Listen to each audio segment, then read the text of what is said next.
Hello everyone and welcome to another Atomic Mass Transmission Live. I'm Director of Product Development Will Schick, and I'm excited to be back with you today. We're going to be finishing up the Mysterio that we started last Tuesday. So if you missed that stream, go back, take a look at it. You can watch it on YouTube, and I think it's still up on Twitch as well. You can see where we got, what we did to get to our position now, where we basically finished the cape, we finished the green suit, and we finished the fishbowl. From here on today, the goals are to finish out the metals and then work really heavily on the smoke that surrounds and kind of pulls this bad boy together for his smoke and mirrors effects.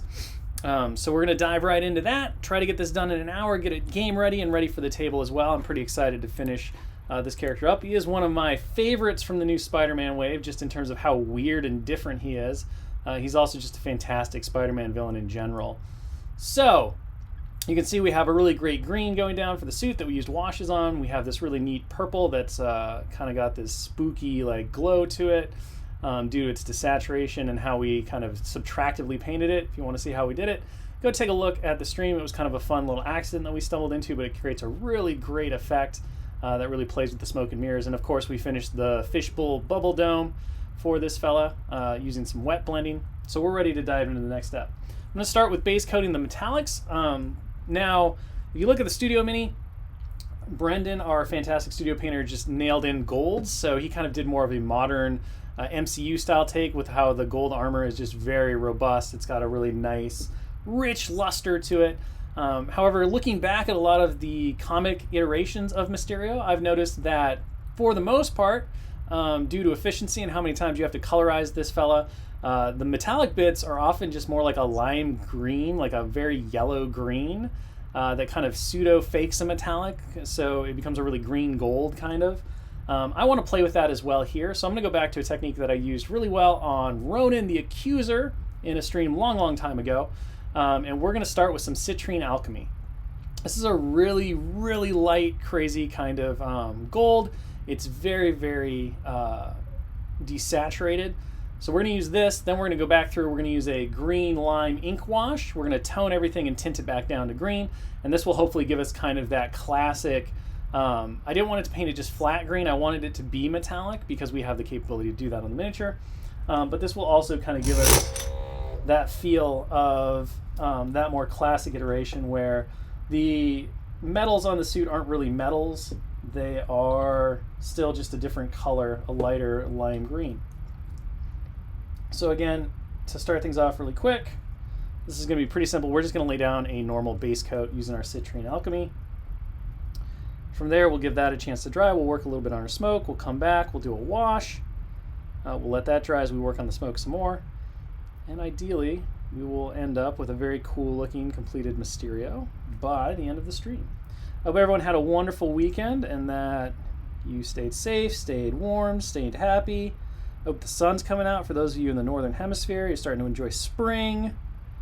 If you're in the southern half of the world, welcome to fall, I guess, is where we're at for you all down there.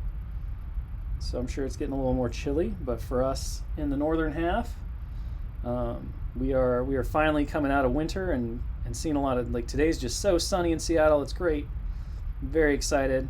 Can't wait to go drink some coffee out on the porch and get some much needed vitamin D, because these winters can be pretty rough when it comes to that vitamin D count. But I've seen a number of folks posting a lot of cool things. We have, of course, hashtag Painting Protocol, which is our monthly painting challenge. We're going to be finishing up this month's, which is Infinity War. I know that we have some really awesome picks that we still have yet to show off from last month's Royalty Challenge. So we're going to knock all those out here probably in the next week or so. We also have some pretty exciting developments for April. We have some of the restrictions in terms of the pandemic and stuff easing up around these parts. So we're hopefully going to get back into the studio and maybe do a game or two with still all the proper safety protocols and everything next month, so you can watch the social medias and things like that. But we're excited to get back to it, maybe put some of these characters that we've been painting diligently over the last many streams on the table and see if we can't have some fun that way. If you watched Mini Stravaganza, you'll know that we did at least one stream where we had folks playing a game on a table in the office. So we kind of want to build on that and yeah, kind of get back to some fun there as well and show off these characters and these miniatures and the game, and you know, just have some good times rolling dice and throwing buildings at each other. So there'll be more information about that, but we have some pretty good grudge matches coming up. I think those will be really exciting. Give us a chance to kind of show off these new miniatures and characters in a fun new light. And of course, a couple of our other staff members who play the game get on the table and come back and say hello. I know it's been a while since we've had a Josh Cologne on the stream. He's been working hard on all the art. He, of course, was part of the Marvel Crisis Protocol art panel that we had so much fun doing at Mini Stravaganza, which you can still go check out if you want to see all the cool art that's coming your way in the game. Maybe remember Josh's sweet, adorable face. Excited to get him back. For those who used to watch the stream in the before times, Josh was one of our favorites to always stick on stream as like the big bad. He was our load playtester when it came to playing the cosmic threats in the Ultimate Encounters, because he just gets so into it. He tells you that he's a nice person, but then you give him control of a villain and all of a sudden Josh changes. And he isn't your friendly neighborhood Josh anymore. He becomes something far more sinister and scary, which makes him one of my favorite people to play Ultimate Encounters against. And we had some fun on stream with him there, so we're going to try to get him back on. We've got a lot of other folks who, as we move forward, we'll be bringing on as well. Of course, lead developer Will Pagani, fantastic strategist and player and all of that. We're going to try to get him to throw some minis down on a table at some point soon. So again, should be a really exciting April and a very fun return to form in a way. Oh, I like it. You just take the gumball off of Mysterio's head and just chomp on it. Your opponent's like, "What are you doing?" Like, well, this is what happens. It's all smoke and mirrors. The real Mysterio is somewhere else. Ooh. So again, just cranking through the Citrine Alchemy. Nothing too exciting here, but it's definitely an important part of the step. I kind of flip Mysterio over, keep him on camera so I can get under the smoke ring. Although we'll probably play with a little bit of OSL here, just based on our mistakes alone. That's one of the fun parts about OSL, is you can kind of cheat your way through it just by being a little sloppy with your paint, especially if you're working with really thin washes and stuff. It can make all the difference in the world. Ooh, not all of Mysterio has apparated yet, but we do have a little bit of this back leg that I want to catch with the Citrine Alchemy. And then I kind of want to do this piping as well. Notice that half the time the piping on the suit is done in kind of a gold or this green gold thing. Sometimes he doesn't have the piping. Of course, he has the padded suit from time to time. We went with something that was a little less crazy. It is all an illusion. Everything's an illusion. When it's Mysterio, when it's Quentin Beck, you can't trust anything. He is quite the character. All right, so again, if you weren't working over like a light gray base coat, or if you're working over black, this step would probably take you a couple of steps, a couple of coats, but because we're working over that lighter gray and I'm going to wash it anyway, I'm not particularly concerned with getting a really solid base coat. So if it's a little splotchy in places, or it's not quite perfect, like especially on this side of the calf, we're not quite as, what I would say, done as we might be for like a typical base coat. But this is just all going to add to that kind of like painterly look. It's going to give us some nice textures and tones. So I'm not as worried about trying to make everything perfect. Coming into this piping though, I do want to try to be clean, and I don't yet have my other brush, my handy dandy mistake brush yet. So I'm just going to come in and I'm going to, instead of trying to paint it on, I'm just going to use really light taps So if you can see, it's hard to do. A lot of the times for this kind of stuff, you'd say use the flat of the brush. But this detail is a little tricky to get in. I made a mistake. So I'm just going to grab my other brush, and I'm going to wipe that mistake away and just blend it out. That's why having that second brush is really important. So instead of coming in with the flat of the brush on that side, what I was doing instead is I was just kind of coming in and I was just tapping, just making really light taps with the tip of my brush and allowing the paint to pull itself off through its own capillary action. So the paint wants to flow as long as you've kept it, as long as it's not dried out on your brush. And as we talk about brushes a lot, you want a big belly and a nice tip so that your paint will maintain a good working time on the brush itself. You can actually just touch where you want the paint to go, and the paint will naturally flow there because the paint knows what it's supposed to do, as does the brush. So don't feel like you have to actually draw it on yourself. As long as your paint is flowing well and you've thinned it out a little bit, you can get really good brush control without a lot of issues. And again, part of that is going back and making sure that the brush you're working with doesn't have dried paint on it. So I noticed that my paint was starting to dry out. I went back to my water, cleaned out my brush, kept some of the dampness, because the natural dampness of the brush will also help with the paint flowing in the way that I want it right now to do. Now I can go back and I can use the edge of my brush on this thigh. So just using the edge like a lot of folks will show you, a lot of the techniques will tell you.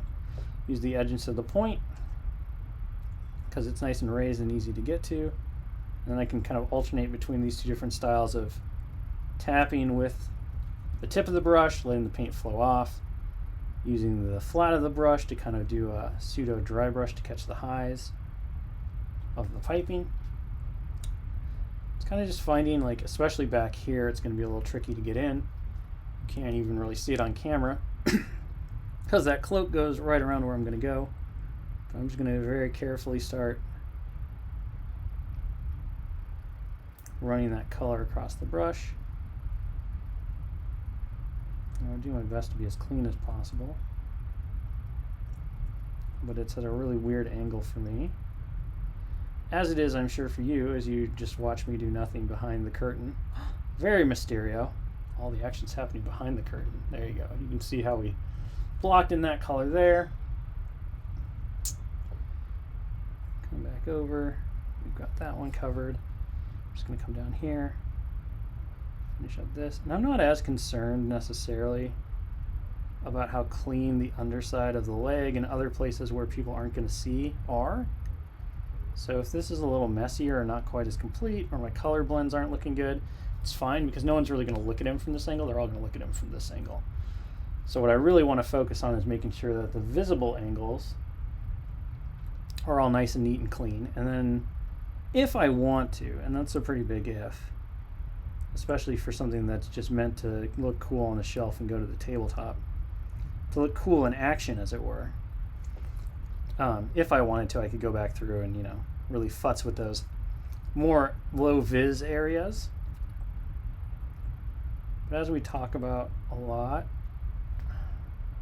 when you're choosing that destiny for your miniature and where you want to spend your time and what it's supposed to do, part of that, a big part of that, is just determining, where are you going to spend your effort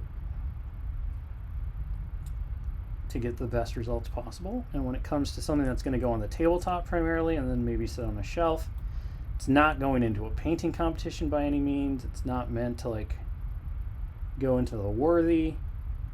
It's meant to be an enjoyable hobby experience that leaves us with an amazing looking character that we then get to utilize in our battles on the tabletop with our friends and stuff, or at the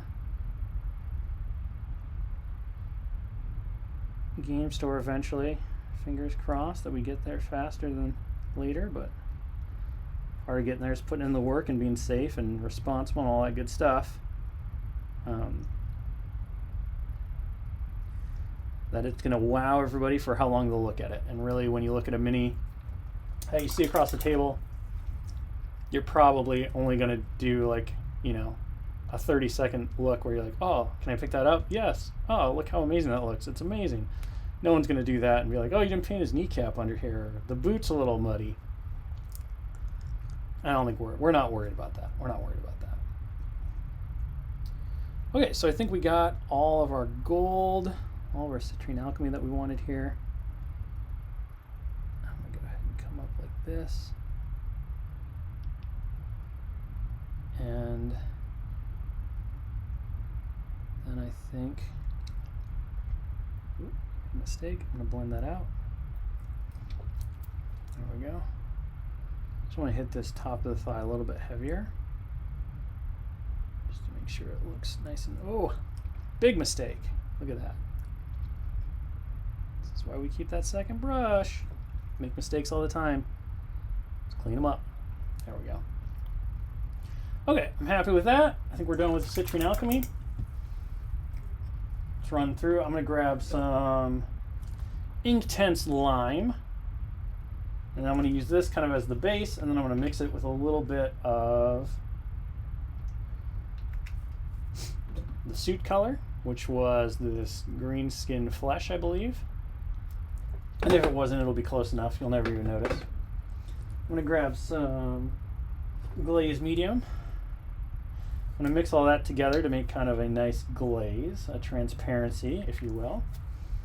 So I want this to function a little bit like a wash, where I do want it to pool in those recesses of the metal, but I also want it to tint the upper surfaces of the metal as well, because I don't want to maintain all of that yellow. So I'm just kind of playing with how this flows. I want it to stretch, get in those cracks and crevices really nice, but I also want to make sure that it's not only running into the cracks and crevices, like more of what a wash would do. So I do want it to have a little bit of grip. Basically what I did here is I didn't add any water. I only used the medium and the ink. And I'm hoping that that will maintain enough cohesion and adhesion that it will stick the way I want to over the more raised areas of the metals. And if it doesn't, I can always go back through and kind of mess with it some more later. But we're going to just wash this on, and then we'll see as it dries how successful it is, and if we need to add more layers. And more layers is always better than just one thick layer. We can go back through and do that. Using the normal acrylic paint with the ink also gives it more of that tooth. It gives it more adhesion, so that it will hopefully kind of coat better as a glaze or as a transparent layer, rather than just always wanting to flow into the wash. It also stops it from pooling and running all over the place and stuff like that. So we're just trying to cheat it down a little bit and make sure that it's doing what we want by playing with the different properties of the paint. So you can already see, like especially on little lines, how we're tinting everything green.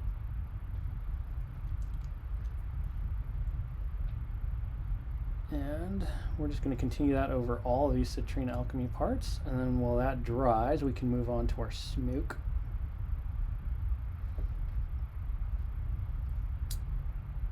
And again, I'm looking for a very even layer if I can maintain it. Like over here, if I see that I'm getting really big pools, I can go in with my brush and pull those up. It's especially going to happen on a lot of these deeper recessed details on like the armor along the belt, the armor along the shin guards and the greaves. Those are the places I want to watch for that color getting too thick, because it's going to muddy everything up. So like right here, you can see how thick it is. I don't want that, so I'm going to come back through and I'm going to pull some of that wash up with a cleaner brush and kind of pull it around until I think that we're not going to lose any of that detail. And of course, as it's so wet, it's going to look really strong. We've talked about this before too, how your washes are going to look a lot stronger than they're going to dry, because while they're still full of liquid, they have a lot more strength to them, they have a lot more opacity. But as that water evaporates and only leaves behind the smaller amount of pigment that's actually there, you're going to see that shift happen. So it is a little bit of knowledge about how your paints work, and then also trial and error. If you wind up in a situation where things get too strong, we can always go back to that Citrine Alchemy if we need to. If it's too weak, that's even better, because we can always just do another coat. So give yourself the time and the ability to play and to really experiment with the colors. And too little is always better than too much. And it's the same with everything really in life, you know. If you cut too much off of a plank of wood, you can't go back and reattach it, really. Or cut too much fabric or anything like that, you know. Cut too much off the miniature part as you're clipping and assembling. So moderation, smaller amounts is always better, because you can always do more, you can never do less once you've done more. Life lessons. Alright. This looks pretty nice. Pretty happy with how this is turning out. You can see that as this wash is starting to dry, it's not quite as strong as it was. It's definitely giving us that green tint we want, and then we'll go back through and kind of reclaim it with the Citrine Alchemy. But all we have to do is hit this part. And then, which weird green? The wash, chat? Ooh. And then we'll come back over here. Knock this out. I got a Dallas in the chat, hanging out. Sure, we got a BK and maybe a John in there too that I haven't seen yet. Lurking. They might be talking. I might have just missed them. But continue to go through like this.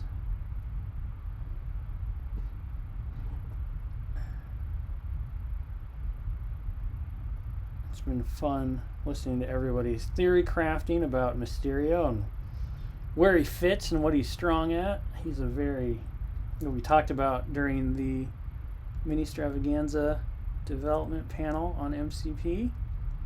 He is a very unique character when it comes to just the design and the approach and how he does things. He certainly takes some clever planning and some cunning tactics to get the most out of.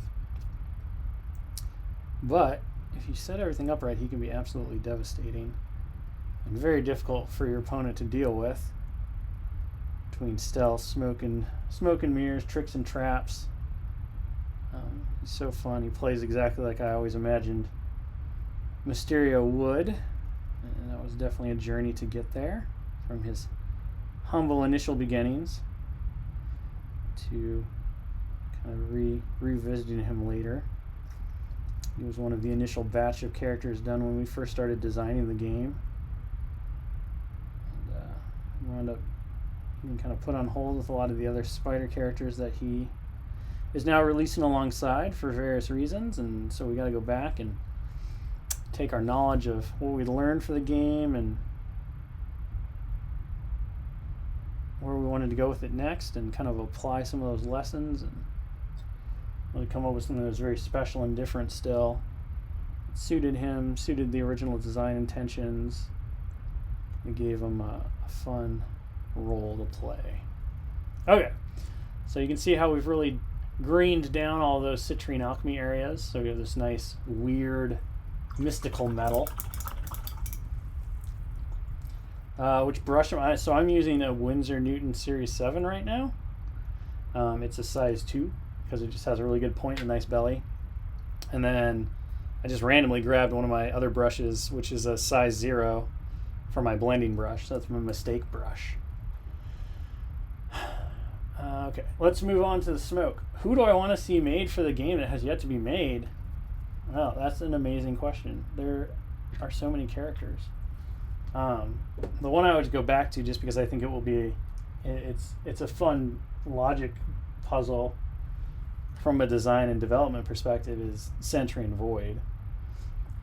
I like the characters plenty, but the thing that I think makes them the most exciting and interesting is that you have the opportunity to make a character that, you know, poses a question to both the person who uses him and the person who fights him. Because if you do it where, like in the comics, the Void can take over Sentry, and then Sentry suddenly becomes like crazy powerful, but there's also significant detriments because the Void does not care for friend or foe, and make that interesting and exciting. I think that, you know, that to me is like That's gold standard level of design and development.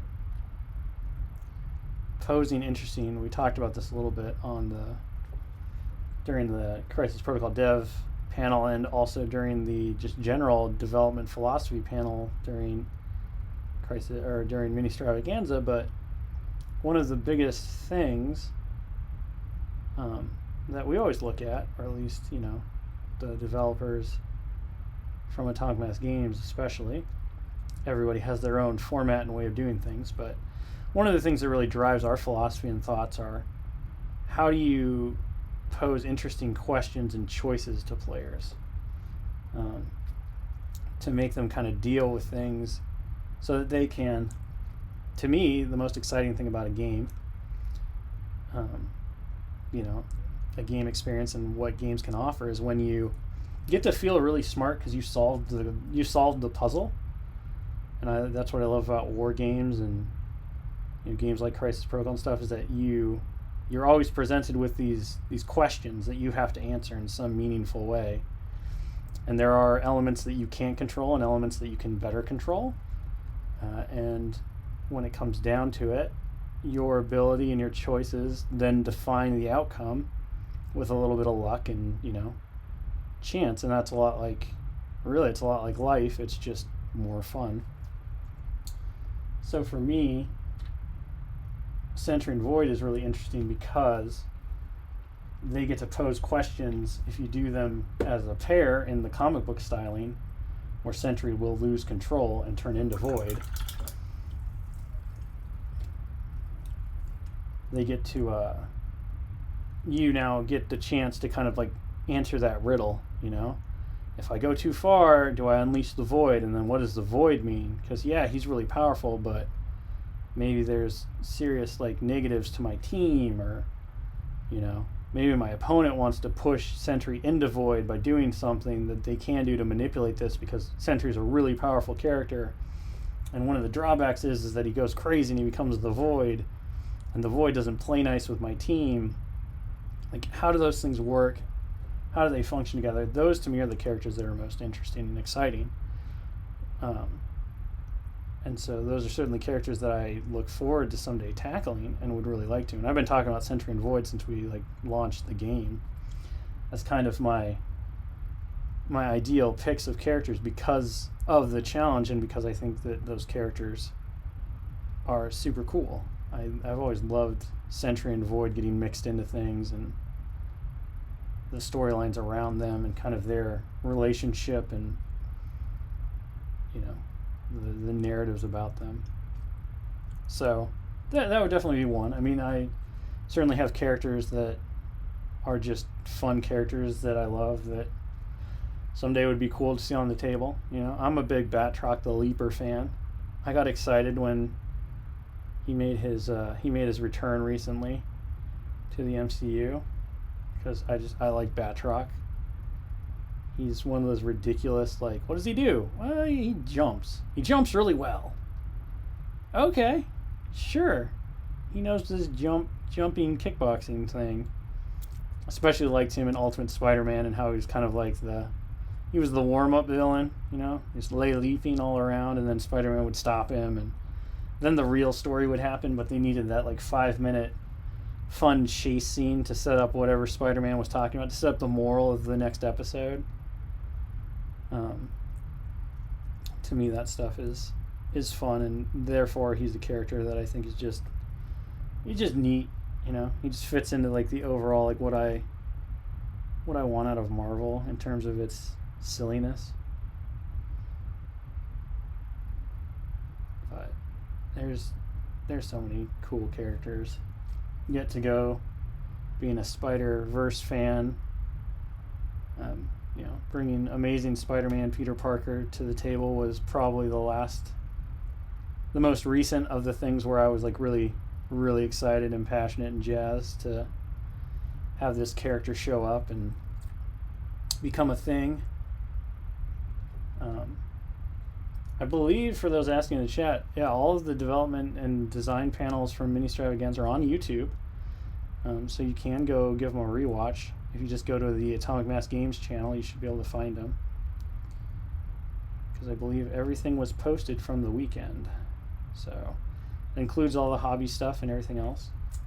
So I was wondering what I'm doing on this mini. I'm just using some Arctic Blue, which is what we use for the helmet, and I'm kind of just blocking in the smoke a little bit, because then my plan is to go through and do kind of a thin magenta wash using our fuchsia from scale 75, similar to what we did on the helmet. And then I'm just going to go back through with Arctic Blue and kind of like mix in those colors and do some two brush blending and stuff. But to start that process, I really wanted to make sure that I had a pretty even layer of that Arctic Blue down, because that's what everything's going to be based off of. So again, I'm not going to freak out if my colors are uneven, like where the purple spilled over or where maybe some of the green spilled over, where the smoke goes. If I can keep the dark purple more around the edges of the smoke, it'll just kind of help define it, and it'll mean less dark lining for me later. So it's okay if like we're not getting quite down to the nitty gritty of it, but having that nice kind of semi-even foundation will make the effect in kind of our wet blending to come work a little better, and hopefully give us a nice little desaturated smoke effect that will play well with all of our other colors and stuff. There's a lot of smoke on the back of that cape that I don't really care about, because I can't really reach back there, and I don't think anyone's really going to see it. So again, I'm following the same rules. There's a lot of smoke like that curls back around here where the cape is. I'm kind of just sort of blocking it out, not really worrying about it. No one's going to really see back there anyway. I think we have everything down nice. Give my brush a quick rinse. And now we're going to grab fuchsia. There we go. So we're just going to use this. This is close to magenta that scale has. So we're just going to use this fuchsia, which again is what we used last week for the helmet. And it blends really nicely with the Arctic Blue because it plays well with the blue hues in the thing. So we're just going to pull out a bunch of this, put it in the palette. Get it nice and wet. I really shouldn't be using my nice brush for this, but I am, because I'm a monster. I want it to be pretty thin, almost like a wash. Tackle somebody like Galactus, well, let me tell you, I would sell a Galactus hat and some Galactus mittens, and then the player would be Galactus. Aha. But I mean, in all seriousness, yeah. How do you tackle like these big end characters? You know, you kind of have to think about, well, what do you want out of them? And ultimately, what it comes down to is this is why I really love the fact that we have these different game modes that we can utilize when it comes to Crisis Protocol. So much like with Thanos, you can create a character that is uber powerful that also works in the game and is maybe less powerful on his own or their own than they would be normally. But if you want to show them in their full glory, as it were, you can absolutely come back and do something like an Ultimate Encounter where you break all the rules and create a new game mode around balancing that character with the power set that exists for them. And once you do that, you know, you can have different players of different desires come in and enjoy what's there. And of course, there are some characters, like I think a Galactus specifically, probably not one that's going to have a normal game mode. You know, there's probably not a lot of ways to make Galactus himself feel really good on the table in a normal Crisis Protocol game. And my argument would be like, why would you do that, right? And if you instead focus on things like Galactus, when he shows up, is kind of the end game. He's not a Thanos who shows up to take care of things personally all the time, right? He has his heralds for that.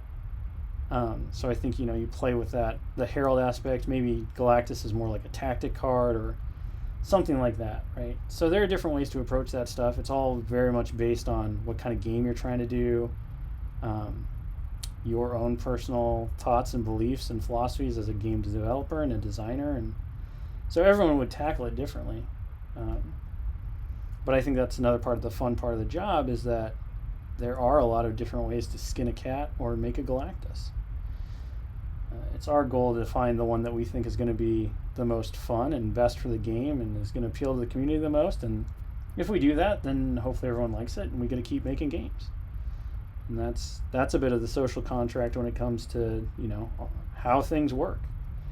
If we make things that aren't fun or people don't enjoy, we probably won't get to make them for much longer. So it's pretty important that you make sure that, people like stuff, and that even if you find something that's fun, and we talked a little bit about this at the development panel, like, just because you have things that you really like and find, game experiences that you think are the best, your job as a designer or a game developer is to temper your likes with what your audience will like, And when the stars align, you make products for an audience that likes what you like, and then everything plays in perfect harmony. But everybody has so many, there's so many different ways to approach creative things. Do you make your art for yourself, or do you make it for a hotel lobby? Well, one might get you more money, one might appeal to a broader audience, one might create something that's better. And my ultimate philosophy, and the one that we kind of hold at Atomic Mass, is our primary goal is to bring fun experiences to people that they can experience together. And therefore, just because I like something very specifically one way doesn't mean that is the right way to do it. Because what I am focused on, what everyone at Atomic Mass is focused on, is trying to create something that the greater community is going to fall in love with and really like. And again, a lot of times those things line up, and that's when you make the beautiful harmonies. And sometimes you go, well, I think this would be great. I think it would be awesome to get Galactus gloves and then get to crush my opponent's miniature characters as I destroyed them because I'm Galactus. That's probably not going to be super popular, though. Just because one person wants it doesn't mean that everyone's going to want it. And therein lies the challenge and the thoughts of, how to do these things. And some people will just tell you, well, I do it because I like it, and if other people like it, that's great. And that is definitely an approach you can take. I often think, myself and everyone at the studio has always measured success against, I like it and everyone else really likes it too. I've created something that speaks to a very wide audience and allows people to have the experiences that they really want, and to have those experiences with other people in a way that they also really want. So how do you find that best common ground, right? It's a community thing. Always pay attention to that person across the table, because that's, in the end, that is what's going to make your game a game. Otherwise, it's just an activity. And I think I talked about this a little bit during the dev panel, but the place where we always get in trouble as a community is when we stop looking at the person across the table and we only ever look at the table itself. When you only think about the game and you don't think about the people you play it with, the game isn't going to be as fun for at least one person, if not all the people. So it's important to always keep that in mind. The game doesn't work without other people.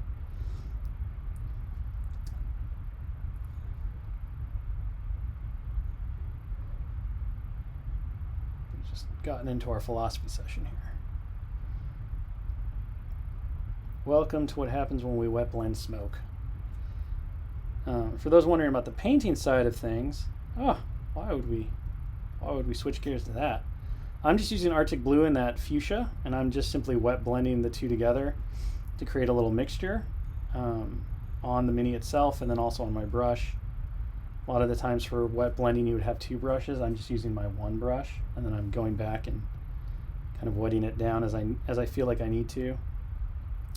But I'm just doing a very like on the canvas kind of mixing style to get these really interesting kind of cotton candy smokes.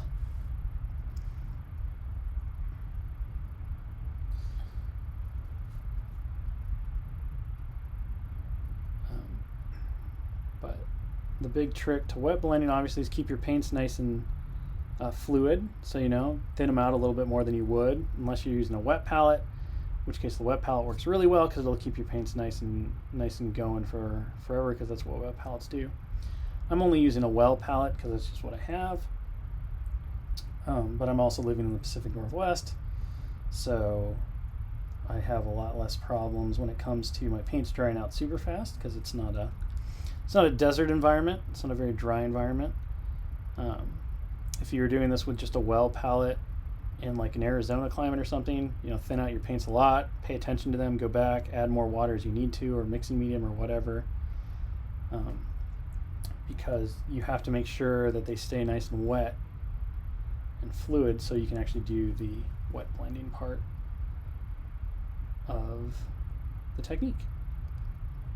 But really, if you live in like an Arizona or a New Mexico, or maybe a drier part of like Australia or something like that, you should really invest probably in a wet palette. And you can make wet palettes at home with just a piece of porcelain and some wet palette paper. There's no reason to go out and buy something expensive or to buy those tools if you don't want to. There are a lot of do-it-yourself ways to create these things and these kind of stuff, but it will dramatically impact your enjoyment, your ability of painting and all of that stuff in really positive ways. And of course, we do this as a hobby to have fun, so make sure that it's fun. And a lot of the times having the right tools for the job makes it more fun, because then you don't have to struggle, you don't have to fight against the process, you can just work with the process, you can just enjoy the process. But it's all based down to like what you want to do, and it's going to make you kind of feel happy and successful, and that's all cool too. Blending gel. I can't say as I've ever really used blending gel before. I've used a lot of different artist mediums, which may be the same thing. Use mixing mediums and obviously glaze medium and stuff like that. I've never used a specifically called out blending medium, but I would imagine that if it works well, kind of sounds like it wants to be something similar to how you would work with oil paints, like a liquid clear, which our good old friend Bob Ross used to use all the time for blending on the canvas. It kind of sounds similar to that. I think with acrylics, you can kind of get the same results with just utilizing a really like watered down base paint. Like for example, on the dome, I just thinned out Arctic Blue a lot to make it really, really wet, and then I painted that really thinly over the dome, and then I went back through with like my fuchsias and my blues and all that, and just used it as a mixer on the mini itself. And so I think it's similar, if I understand the mixing gel, it's a very similar approach to what I imagine that gel would do, which is paint it on and then paint on your paints over it to kind of give that wet palette effect. So it sounds like it could be really cool. I just think that in the end you could probably get the same effect with just a really thinned out acrylic paint. again, in a very similar way to how, if you ever watched The Joy of Painting,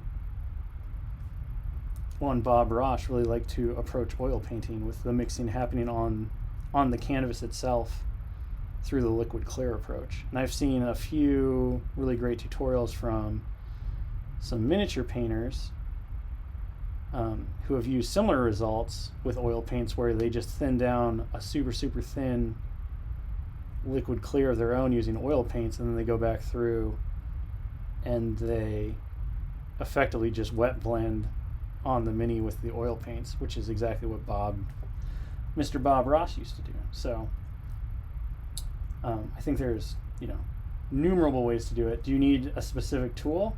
It might make everything great. I would have to try it to tell you my thoughts on it, and then even then, all that matters is, do you like it? Does it work for you? Does it seem like something that would be interesting for you to give a try to? But more techniques in the toolbox is never a bad thing.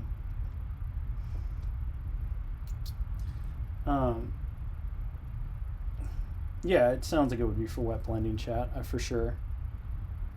Like I said, it sounds a lot like liquid clear or liquid white for oil painting to me. And again, I think you could get the exact same result simply by using a kind of neutral gray, like an Arctic blue,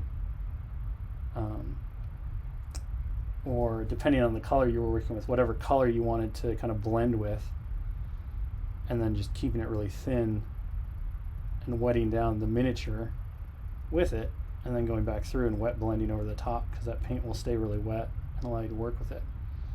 I would definitely say check out how we did the dome on Mysterio, because I feel like the way in which we kind of approach that is similar to what you would get with a blending gel. Somebody in the chat was asking about multiplayer scenarios for Crisis Protocol. We have several, actually. So depending on what you're looking for, I guess. We have the Ultimate Encounters, which 2 of those are available for free on our website in the rules section, I believe. Rules section or the organized play section. I think it's the rules section. So there's an Ultron one, which you can play straight out of the core box with just the characters in there. Of course, you can also sub out different teams and stuff to specify it. There's also an AI scenario. There are AI rules for using that Ultron scenario. So if you don't want to play against somebody controlling Ultron with your friends, you can just play against the AI controlled Ultron with your friend. Thanos is probably one of the most robust Ultimate Encounter experiences. So if you happen to have the big bad Thanos, he comes with a full 2v1 Ultimate Encounter. There's a Hulk Ultimate Encounter, which is really fun. It's kind of very professional wrestling style. There's a lot of throwing of terrain and characters, and it's a little bit like King of the Ring style. You're trying to throw characters out of the game after you weaken them enough. And that one's for free on the website as well. And then we have our first 4-player free-for-all scenario. That's going to be coming out later this year as part of the Separation Anxiety Organized Play Kit, which we showed off a little image of the box for on some stream at some point. I don't remember which one. It might have been the Spider-Man one over Mini Stravaganza. But that one will allow you and 3 other friends to go on a multiplayer free-for-all brawl fest as you try to collect symbiotes, and then the symbiotes will have their own agenda. They'll crawl around and try to attach themselves to people, and if you have a symbiote, you get new powers, all kinds of crazy stuff. So there's a whole lot of different game modes we're trying to do, and we're always interested in kind of putting out more and more new ones to continue to increase the game modes and play options and get more people involved as well. I know it's really great, especially when you're stuck at home, to be able to play with your family who might not be quite as savvy of miniature game players, but interested in enjoying time with you and playing with these cool Marvel superheroes and stuff. So we tried to do a few of those as well when it came into everything. Oh my gosh, are we going to finish this guy? I think we are. We're pretty close on this smoke. Time flies when you're having fun. Can't believe it's already 150. So we're just kind of going back through and really picking out the highlights of the smoke with the Arctic Blue now.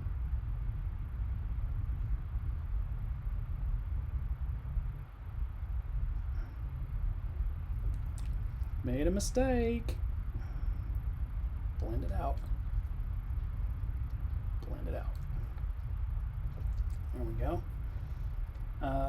Is there an estimated... So, Path to the Worthy, we're still working on that.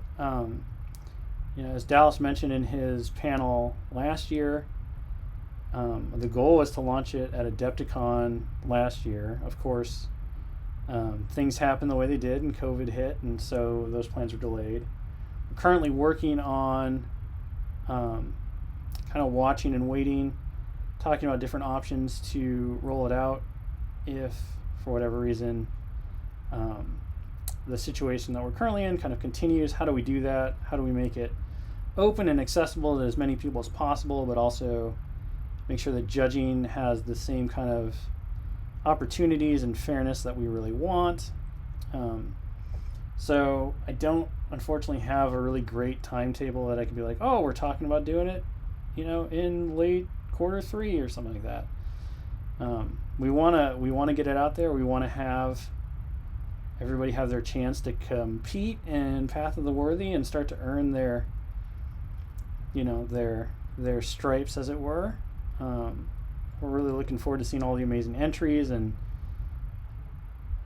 to see what all of the great hobbyists out there want to do. But we also want to make sure that it's done right and done well, because this is such a huge thing for us and something we're really passionate about. So we're trying to be careful not to rush into anything either and diminish the experience or the fun and enjoyment that Path of the Worthy will hopefully bring to us all when it launches. I know that the second that we have stuff to share on Path of the Worthy, Dallas Kemp will be the first to scream it from the rooftops, because our boy he's dying. He's dying for his chance here. He's got a house full of Odin statues that he desperately wants to give away. Okay. We have 7 minutes left. I'm pretty happy with the smoke. I think it turned out really cool. Definitely looks spooky and mysterious. We have this nice, like, kind of cotton candy pink purple, thanks to the magenta and the Arctic blue going on. So that's pretty neat. If we wanted to, we could continue playing this for probably another hour, because wet blending is just so much fun. We could pick out some more areas and stuff, but I'm pretty happy with it. The one thing I want to do is I want to go back to my Citrine Alchemy. And I want to just do some quick highlights on the gold. So what I think I'm going to do is I'm going to grab just a little bit of the green that I used to wash. I'm going to make a bit of a semi-metallic here with the citrine. And I just want to come back through and hit kind of like the biggest highlights. So again, not overdoing it, but kind of where those raised areas are. You could do a dry brush for this as well if you really wanted to. Just to give it a little punch, to reclaim some of the metallic sheen.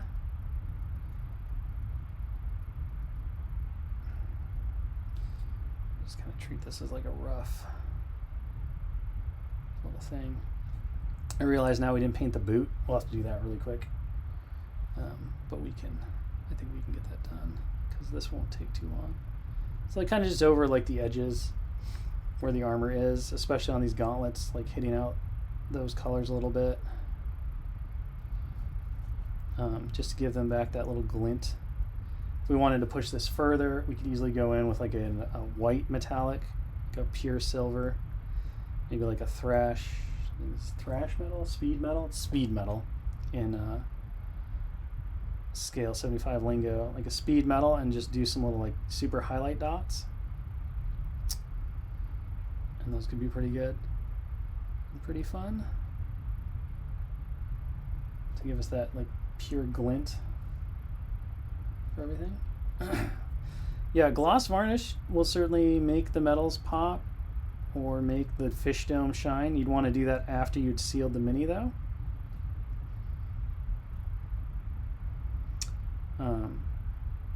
For sure, because obviously if you did a gloss varnish and then hit it with a sealant, if it was a satin or a dull coat, you'd lose all the gloss. So you can do that as like the last step if you want to.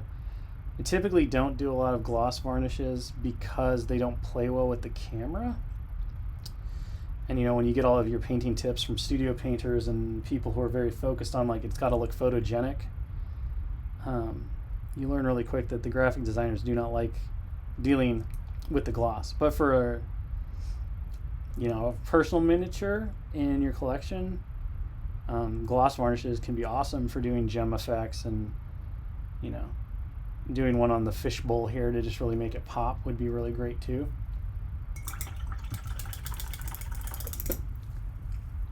But yeah, if you wanted to make the helmet like really like gloss varnish would be the way to go.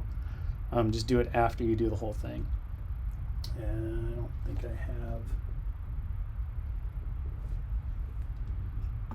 I have any gloss varnish out right now, or we could do it really quick and you can just see how shiny it is. But it just makes everything really shiny, which can be pretty neat depending on what you want to do. Again, just do it after you clear coat it. Okay, cool. I think we're good there. I'm going to grab a little bit more of my base green and we're going to do this boot.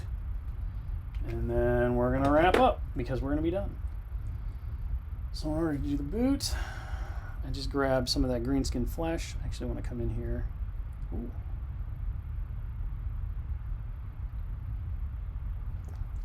I just want to hit that because I noticed that I made a little bit of a mistake. So I'm going to do that. Fix my brush because I cut it on his fingers. His fingies, no! Oh my god, I can't believe he said fingies on stream. That's so lame. We're just going to hit this boot really quick. A bit of a wash.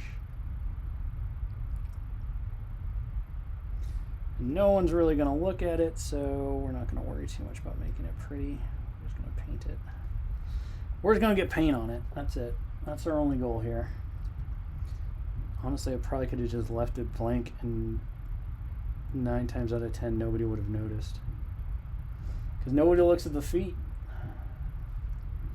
I think there's a movie about that. Nobody ever looks at the feet. But the answer to who the killer was with their shoes. Gosh darn it. Because they only just looked at people's feet.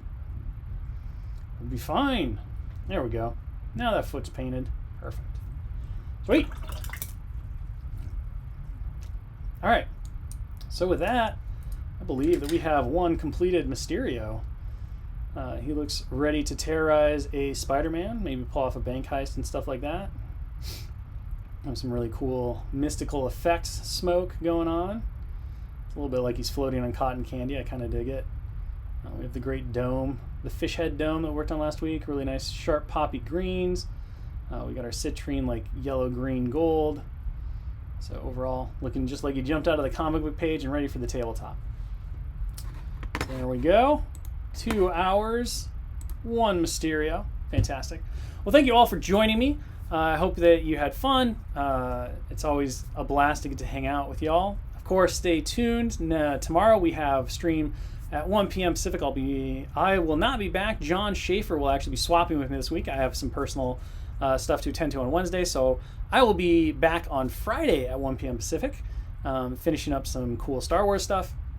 And then, of course, John will be completing his work from last Friday as well. That'll be tomorrow at 1 p.m. Pacific.